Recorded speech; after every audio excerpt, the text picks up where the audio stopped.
अस्सलाम वालेकुम प्यारे बच्चों। आज हम पढ़ेंगे कि क्यू से बनने वाली चीज़ें कौन कौन सी हैं और क्यू को किस तरह लिखा जाता है। तो चले मेरे साथ पढ़ें कि क्यू से किन किन चीज़ों के नाम बनते हैं, जैसे कि Q for queen, Q for quail.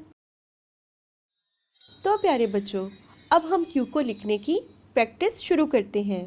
सबसे पहले इस तरह एक छोटा सा सर्कल बनाएंगे और फिर एक लंबी सी लाइन खींचते हुए नीचे से थोड़ा सा कर्व कर देंगे और ये बन जाएगा क्यू। चले अब हम दोबारा से इसको लिखने की प्रैक्टिस करते हैं।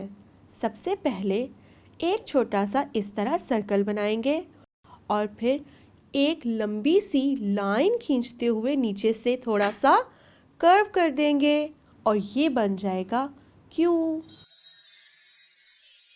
प्यारे बच्चों, आज हमने सीखा कि क्यू से बनने वाली चीज़ों के नाम कौन कौन से हैं और क्यू को किस तरह लिखा जाता है। अब आप क्यू की प्रैक्टिस अपनी अपनी बुक्स पर करें और फिर हम बहुत जल्द एक नए लेसन के साथ मिलेंगे। तब तक के लिए अल्लाह हाफ़िज़।